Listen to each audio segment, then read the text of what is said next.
성경 봉독합니다. 하나님의 말씀은 마태복음 28장 16절에서 20절 말씀입니다. 11 제자가 갈릴리에 가서 예수의 명하신던 산에 이르러 예수를 배웠고 경배하나 오히려 의심하는 자가 있더라. 예수께서 나와 일러 가라사대 하늘과 땅의 모든 권세를 내게 주셨으니 그러므로 너희는 가서 모든 족속으로 제자를 삼아 아버지와 아들과 성령의 이름으로 침례를 주고 내가 너희에게 분부한 모든 것을 가르쳐 지키게 하라. 볼지어다 내가 세상 끝까지 너희와 항상 함께 있으리라 하시니라. 아멘.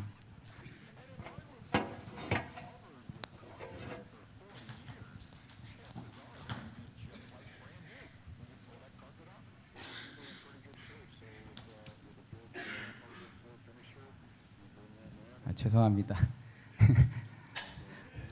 제가 순전히 제 실수로 지난주에 이렇게 다리를 다치게 되어가지고 이렇게 좀 불편하게 여러분들에게 말씀을 전하게 된 점 죄송합니다. 예.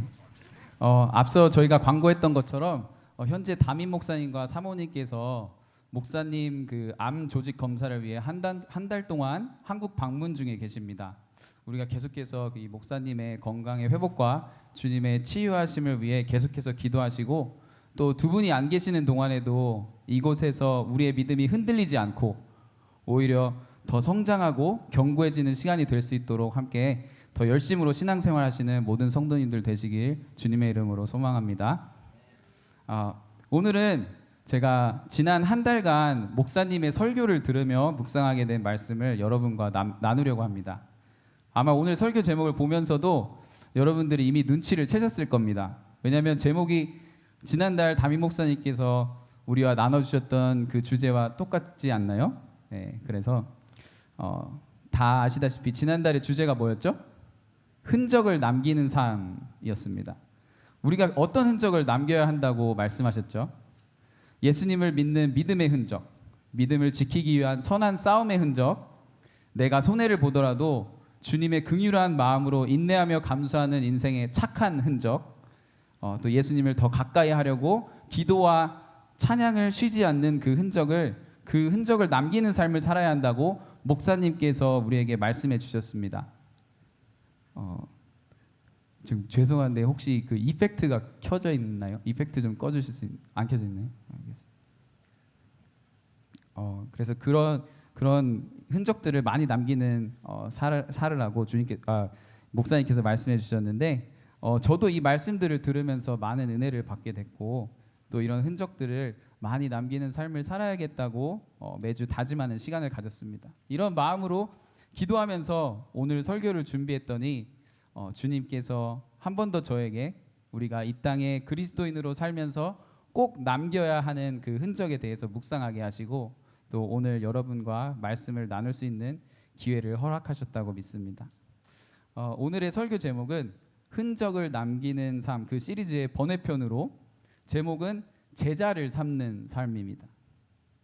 예수님께서 부활하시고 승천하시기 전에 모든 그리스도인들에게 명령해서 지키라고 하신 그 지상 대명령, Great Commission이라고도 하는데요. 그것은 제자를 삼는 삶입니다. 그래서 이 제목을 가지고 여러분과 은혜를 나누기 원하는데요. 우리가 이 세상을 떠나면서 다음 세대들에게 다 좋은 것만 주고 싶지 나쁜 것을 남겨주고 싶어하는 생각을 가진 사람은 한 사람도 없을 것이라고 생각됩니다. 이것은 세상 사람들도 모두 아는 그런 순리입니다. 세상 속담에 호랑이는 죽어서 가죽을 남기고 사람은 죽어서 이름을 남긴다라는 말이 있죠. 호랑이가 죽은 다음에는 귀한 가죽을 남기듯이 사람도 인생을 보람되고 훌륭하게 살아서 후세에도 기억될 만한 명예로운 이름을 남겨야 한다는 그런 말입니다. 우리가 보람된 삶을 살아서 우리 후대가 위대한 나의 업적을 보고 또 나의 그 흔적들을 바라보며 나를 기억하고 찬양해주는 그 인생, 세상 권세가 명예가 또 가득한 그 위대한 인생, 죽어서 우리의 이름을 남기게 되는 인생은 듣기에도 좋고 보기에도 좋지만 그리스도인인 우리에게 있어서 가장 멀리해야 하는 삶입니다. 왜냐하면 예수님께서 마태복음 16장 26절에 이렇게 경고하고 계시기 때문입니다. 우리 함께 읽어보겠습니다. 시작. 사람이 만일 온 천하를 얻고도 제 목숨을 잃으면 무엇이 유익하리요? 사람이 무엇을 주고 제 목숨을 바꾸겠느냐? 아멘. 세상의 부와 재물과 권세와 명예를 다 얻게 되더라도 우리 생명의 주관자 되시는 예수님을 모르고 무시하며 살다가 삶을 마무리하게 된다면 그것보다 비참한 인생은 없습니다. 그 인생들은 죽음의 길, 또 영원한 멸망의 길로 걷게 되는 것임을 우리는 반드시 기억하셔야 됩니다. 인간은 어리석어서 이 세상에서의 삶이 영원할 것처럼 생각하며 또 살 수도 있습니다. 하지만 우리 모두는 꽃이 또 피고 지듯이 나이 먹어서 또 병들어서 썩어 죽을 수밖에 없는 육신을 가진 존재들입니다. 오늘 이 어리석음에서 깨어나 우리에게 영생을 허락하시는 예수님을 믿는 믿음 가지시고 세상 어느 것보다도 주님을 가장 귀하게 여기며 사시는 모든 성도님들 되길 간절히 소망합니다. 그렇다면 이제는 예수님의 십자가 사랑과 부활, 그리고 또다시 재림하실 예수님을 믿는 우리들이 이 세상을 사는 그 동안에 어떤 흔적을 남기며 살아야 하는 걸까요? 사실 이런 비슷한 질문들을 우리는 그리스도인으로 살아가면서 종종 듣게 됩니다. 구원에 대한 확신을 허락하셨는데 이제는 어떻게 살아가야 되지? 라고 말이죠. 전 이 질문을 구원의 확신을 가진 후 얼마 지나지 않아 받게 됐는데 그때가 한 중3에서 고2를 넘어가는 그 한 16살 때쯤이었습니다. 당시 성경도 제대로 몰랐고 그냥 오직 예수님을 위한 열정만 불타는 시기여서 남들에게 이 질문을 들었을 때 전 이렇게 대답했습니다. 예수님을 위해 그냥 뭐든 하면서 살면 되는 거 아닌가요? 라고 말이죠. 당시 제가 가장 많이 듣고 감동을 받은 말씀이 우리가 살아도 주를 위하여 살고 죽어도 주를 위하여 죽나니 그러므로 사나 죽으나 우리가 주의 것이로다 라는 로마서 14장 8절 말씀이어서 그냥 무조건 예수님을 위하여 죽고 예수님을 위하여 사는 삶을 살아야 한다고 생각하고 그런 대답들을 남들에게 했던 기억이 있습니다. 여러분은 이런 저의 대답을 생각해 보실 때 어떤 느낌이 드시나요? 믿음의 자녀로서 너무 좋은 대답인가요? 맞습니다. 이제 막 예수님을 만나 새신자가 된 제가 그때 베이비 크리스찬이었던 제가 제 입에서 나왔다고 믿기 힘들 정도로 제가 그때 담대하게 대답했고 당시 제 답을 들은 교회 분들이 제 믿음이 정말 좋다며 칭찬해 줬었습니다. 하지만 제 믿음이 조금씩 성장하게 되고 지금에 와서 곰곰이 생각해 보면 제가 그때 그렇게 대답했던 그 말은 뭔가 알맹이는 하나도 없고 감정만 너무 앞서 있었던 것 같습니다. 예수님을 위해 살고 예수님을 위해 죽겠다. 그 대답은 시간이 지날수록 그러면 또 어떻게 예수님을 위해 죽고 또 예수님을 위해 살아야 하는지에 대해 저에게 또 다른 질문을 하게 만들었습니다. 그렇게 생각할 때 오늘 우리가 읽은 본문은 이 궁금증을 시원하게 해결해 줍니다. 왜냐하면 그 질문에 대해 예수님께서 구체적인 답변으로 정말 우리가 이 세상을 살아가는 동안 어떻게 흔적을 남기며 살아갈 수 있는지 알려주시기 때문입니다. 그게 어떤 흔적이죠? 바로 제자 삼는 삶입니다.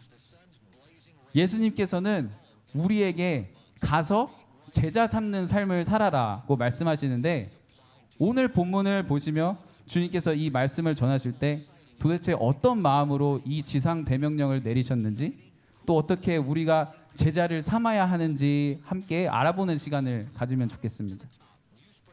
지난 주일 우리는 이번 연도 처음 절기 예배인 부활주일 예배를 드렸습니다. 그죠? 부활주일에 우리는 죽음을 이기시고 3일 만에 다시 사셔서 우리에게 영생을 약속하신 예수님을 기념하는 시간을 가집니다.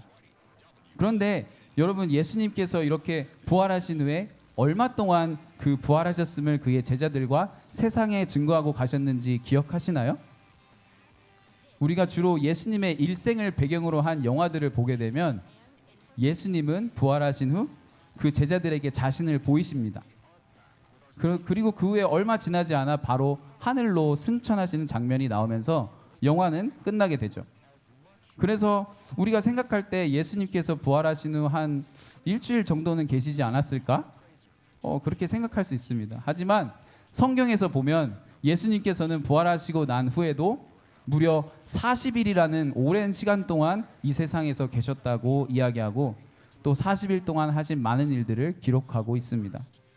오늘 본문 마태복음에서는 나오지 않지만 부활하신 후에 예수님께서 하신 일들이 다른 복음서와 신약 성경에 많이 기록되어 있습니다. 예를 들면 부활하신 후 그 엠마오의 두 제자에게 나타나신 이야기라든지 예수님을 배반하고 낙심한 베드로에게 나타나셔 그의 믿음을 다시 회복시키신 일이라든지 또 도마에게 자신의 손과 발에 난 그 못자국을 확인케 하신 일이라든지 또 뿔뿔이 흩어져서 다시 물고기를 잡으러 갔던 제자들에게 나타나서 많은 고기를 잡을 수 있게 역사하신 일이라든지 이렇게 부활하신 예수님께서는 우리가 더 견고한 믿음을 가질 수 있도록 40일 동안 많은 증거들을 남겨주셨습니다. 그리고 이 모든 일을 마치신 후에 예수님은 그 제자들과 예수님을 따르던 무리들을 오늘 본문 16절에 기록된 것처럼 갈릴리에 있는 어느 산으로 부르십니다. 그리고 이곳에서 예수님께서는 그의 제자들과 마지막 인사를 나누시고 그들에게 지상 대명령을 내리신 후 승천하시는 겁니다. 오늘 이 말씀의 공간적 배경이 산이라는 점을 우리가 조금 더 주의 깊게 봐야 합니다. 성경에서 보면 하나님과 예수님께서는 꼭 중요한 말씀을 전하실 때 산에서 그 일들을 행하심을 우리가 알 수 있는데 구약에서도 이런 예가 있습니다. 하나님께서 모세에게 십계명을 주실 때 어디로 부르셨나요? 시내산. 예, 맞습니다. 또 예수님께서 하나님의 말씀을 받으실 때나 또 예수님을 따르는 무리들에게 말씀을 전하실 때 산 위에서 말씀을 전하시는 걸 볼 수 있습니다. 그 대표적인 예가 우리가 잘 아는 산상수훈, Sermon on the Mount입니다. 이처럼 중요한 마지막 메시지를 또 오늘 예수님께서 부활하신 후 승천하시기 전 제자들에게 그 말씀을 전하시는 그 마지막 메시지를 전하시는 이것도 갈릴리에 있는 어느 산이라고 성경은 기록하고 있습니다. 그래서 우리는 앞으로 성경을 보실 때 만약 주님의 말씀이 선포되는 지역이 산이다. 그러면 우리는 정신을 조금 더 집중해서 그 말씀에 귀 기울이시는 여러분 되시길 바랍니다. 예수님께서 불러주신 이 산 위에서 예수님을 다시 보고 만난 제자들은 정말 기뻐서 예수님을 경배하고 예배합니다. 하지만 이들 중에서도 예수님을 보고 의심하는 자들이 있었다고 본문 17절에서 말하는데 이 자들의 의심을 원어로 제가 이제 설교를 준비하면서 보았을 때 그들의 불신을 이야기하는 것보다는 이들의 믿음이 조금은 부족한 상태라고 이렇게 얘기하고 있었습니다. 아직 그때까지는 예수님께 나아가길 머뭇거리고 있는 상태, 그것을 가리키는 것을 이렇게 의심한다고 기록되었습니다. 그리고 아니 이렇게 그렇게 가까이에서 예수님을 본 11 제자들이 의심할 수 있을까라고 생각할 수 있지만 고린도전서 15장 6절에 보면 예수님께서 승천하시기 전 자신을 500여 명 넘는 사람들에게 보이셨다고 또 이야기합니다. 그래서 의심한 자들이 11 제자들 중에 있다고 생각하시기보단 그 많은 사람들 중에 부활하신 예수님을 두 눈으로 확인했음에도 불구하고 의심하며 또 온전한 믿음을 가지지 못했던 것을 저희는 볼 수 있습니다. 네, 그렇습니다, 여러분. 우리가 구주로 믿는 예수님을 주위에 또 우리 가족 친구들에게 전했을 때 그들이 의심하고 믿지 못하는 것이 너무 답답하고 안타까울 수 있지만 그게 전혀 이상한 일이 아닙니다. 우리는 그럴 때마다 예수님께서 어리석고 고집이 센 우리들도 끝까지 포기하지 않으시고 구원의 길로 인도하신 것처럼 우리가 기도하며 복음을 전하는 모든 이들도 주님께서 구원하실 수 있다는 확신을 가지시고 인내하시며 또 예수님 사랑을 증거하시는 여러분 되길 주님의 이름으로 부탁드립니다. 그리고 18절에 드디어 예수님께서 그 믿는 자와 의심하는 자들을 모두에게 나오게 하셔서 말씀하시는데 우리 함께 18절 말씀을 읽어보도록 하겠습니다. 시작. 예수께서 나와 말씀하여 이르시되 하늘과 땅의 모든 권세를 내게 주셨으니 하나님께서 하늘과 땅의 모든 권세를 누구에게 주셨다고요? 그의 아들이신 독생자 예수님에게 이 땅을 구원하고 심판할 수 있는 모든 권세를 허락하신 겁니다. 더 이상 사단의 권세는 우리를 붙들 수 없고 또 해할 수 없습니다. 그 세상을 이기신 예수님께서 우리와 함께 하심을 믿으시고 두려움 없이 담대하게 예수님과 동행하시는 여러분 되길 간절히 소망합니다. 또 이렇게 모든 권세를 가지시고 이제는 완전체가 되신 예수님께서 제자들에게 또 우리에게 명하시는 말씀은 본문 19절과 20절에서 볼 수 있습니다. 우리 다 함께 읽어보도록 하겠습니다. 시작. 그러므로 너희는 가서 모든 족속으로 제자를 삼아 아버지와 아들과 성령의 이름으로 침례를 주고 내가 너희에게 분부한 모든 것을 가르쳐 지키게 하라. 볼지어다 내가 세상 끝날까지 너희와 항상 함께 있으리라 하시니라. 예수님께서는 하나님께 받은 권세로 말미암아 제자들에게 이스라엘 백성뿐만 아니라 모든 족속, 이 세상 모든 이들을 제자 삼으라고 명령하십니다. 이 방법만이 모든 이들을 주님께로 이끌 수 있는 유일한 방법이기 때문에 주님께서는 십자가의 그 죽음의 고난도 견뎌내신 겁니다. 여러분, 우리를 영생으로 인도하시는 그 좁은 길을 예수님께서 몸소 희생하심으로 우리에게 열어주셨습니다. 그래서 제자 삼는 일은 예수님을 구주로 믿는 모든 주님의 자녀들에게 주어진 의무이고 또 우리가 평생에 목숨을 바쳐 순종해야 하는 말씀인 것을 우리가 깨달으시길 소망합니다. 제자 삼는 삶은 우리에게 있어서 옵션이 아닙니다. 이것은 머스트이고 반드시 순종해야 하는 말씀인 겁니다. 하나님 나라의 확장은 하나님의 사람들을 통해 일어나는데 우리가 어떻게 했을 때 이루어지느냐? 바로 제자 삼는 삶을 살게 될 때 그 가운데 하나님께서 역사하심으로 일어나는 겁니다. 저도 사실 많은 이들을 주님께로 인도한 것은 아니어서 이 말씀을 들을 때 그렇게 자신 있지 않고 컨피던트 하지 않습니다. 하지만 계속해서 주님께서 오늘 저와 여러분에게 도전하시는 것은 우리가 정말 하나님과 내 이웃을 내 몸과 같이 사랑한다면 그들에게 길이요 진리요 생명 되신 예수님을 전하고 가서 제자 삼으라고 말씀하시는 겁니다. 여러분들이 제자 삼는 것이라는 말이 생소하게 느껴지실 수도 있는데 이건 결코 어려운 말이 아닙니다. 제자를 삼고 양육하는 일은 이미 예수님 오시기 전부터 구약 시대부터 쭉 행해지고 있었던 일입니다. 그 대표적으로 우리가 잘 아는 선지자 엘리야와 엘리사가 있습니다.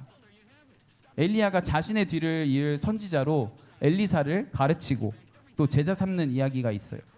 그리고 또 예수님이 오실 길을 예배하였던 침례 요한, 예수님이 공생애를 시작하시기 전부터 이 침례 요한을 따르던 많은 제자들이 있었다는 걸 우리는 알 수 있습니다. 이처럼 제자들은 그들이 선생님으로 모시는 이들을 따라다니면서 그들의 선생님들이 하는 것을 관찰하고 또 그들의 선생님들의 가르침을 실천하고 또 선생님과 같이 되기를 노력함으로써 후에 그 선생님들의 뒤를 이어 그 가르침을 또 다른 이들에게 전하는 자들을 제자라고 막 얘기합니다. 그렇다면 이제 마지막으로 우리가 제자를 삼을 때 꼭 잊지 말아야 하는 그 필수 조건들을 알아보면서 오늘 말씀을 마치도록 하겠습니다. 첫째, 지금 스크린에 올려 있는 그 말씀을 읽으시면서 들으시면은 더 이해가 쉬우실 겁니다. 첫째, 예수님께서는 우리가 제자를 삼기 위해 가장 먼저 너희는 가서라고 말씀하시며 믿지 않는 자들에게 아니면 믿음의 성장이 필요한 모든 이들에게 먼저 다가가라고 말씀하십니다.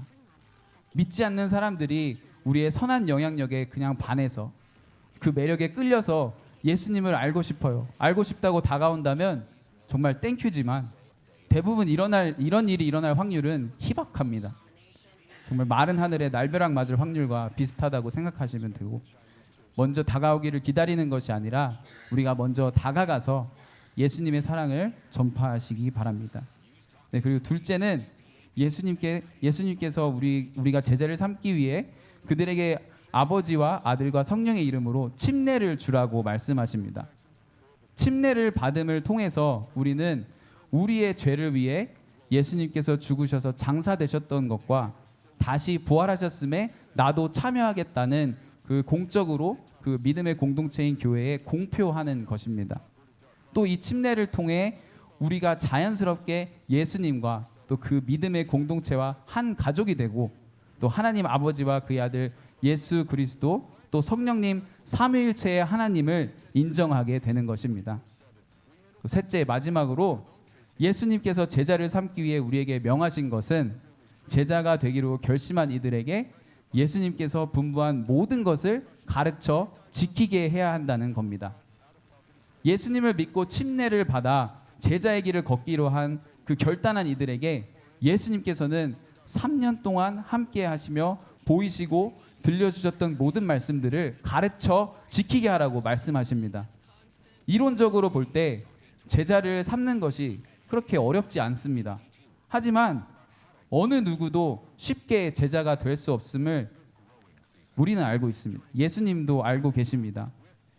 예수님께서 오랜 시간에 걸쳐 거의 하루도 빠짐없이 그 제자들과 함께 하시며 가르치신 일들이 쉽게 배워질 수 없는 것들입니다. 하지만 예수님은 우리에게 명령하십니다. 내가 너에게 가르친 것들을 그대로 그들에게 전수하라고 말씀이십니다. 그래야 해서 그들로 하여금 혼자서도 능히 주님이 가신 그 길을 따를 수 있는 성숙한 제자가 되도록 양육하라고 말입니다. 그런 의미에서 제자를 삼으라는 주님의 그 명령이 한 영혼을 위한 우리의 진지한 노력과 또 하나님의 제자로 만들고자 하는 끊임없는 그리고 피나는 노력이 있어야 함을 여러분 기억하시기 바랍니다. 흔히 우리는 복음을 전파하는 것을 농부가 씨를 뿌리는 것에 비유하여서 말할 때가 많습니다. 우리는 씨를 뿌리는 농부의 역할만 하면 되는 것이고 비를 주시고 또 필요한 햇빛을 허락하셔서 키우시는 분은 하나님이라고 말이죠. 여러분, 은혜의 비를 계속해서 주시고 자랄 수 있는 적합한 환경을 만드시는 분은 주님이시지만 복음의 씨를 뿌리고 그 씨앗을 공들여 키우는 작업을 주님께서 우리에게 맡기셨음을 기억하시기 바랍니다. 그게 바로 제자를 삼는 삶입니다. 그리고 그렇게 예수님의 제자의 삶을 살아가는 우리들에게 주님은 약속하십니다. 20절에 나와 있습니다. 내가 세상 끝날까지 너희와 항상 함께 하신다고 말입니다. 세상 끝날까지는 원어로 살펴보면 세상의 완성 때까지라는 뜻인데 그 말은 즉 이제 죄로 부패한 세상이 끝이 나고 하나님의 통치가 완전하게 이루어지는 새로운 세상의 완성 때까지 주님은 우리와 함께 하신다는 말씀입니다. 다시 말해 영원토록 우리와 함께 하신다는 말씀입니다. 매일매일 함께 하신다는 겁니다. 주님의 복음을 전하는 모든 이들에게 하루도 빠짐없이 주님의 임재가 있고 또 주님의 동행이 있다는 것을 믿으시기 바랍니다. 여러분, 세상을 살아가면서 주님이 함께 하시는 것보다 더 큰 힘이 되는 것은 없습니다. 저도 오랜 인생을 살지는 않았지만 고등학생 때부터 유학생활을 하면서 지금까지 제가 늘 붙들고 의지하는 분이 우리 예수님입니다. 미국이란 곳이 낯설고 익숙치 않은 환경이긴 했지만 주님께서 저에게 늘 믿음을 허락해 주셨고 또 늘 선한 길로 인도해 주셨습니다. 그리고 때로 또 홈식으로 향수병이 생길 때면 늘 이 말씀으로 저에게 위로해 주셨습니다. 주님께서 저에게 주셨던 그 말씀들, 오늘도 의지하는 이 말씀은 내가 너와 함께한다. 두려워하지 말고 놀라지도 말고 나한테만 꼭 붙들려 있으라고 하시는 주님의 이 말씀. 우리 이 약속의 말씀을 굳게 붙드시고 온 하늘과 땅의 권세를 가지신 예수님 의지하여서 주님께서 우리에게 명령하신 그 제자 삼으라는 말씀을 순종하여 살아가시길 주님의 이름으로 부탁드립니다.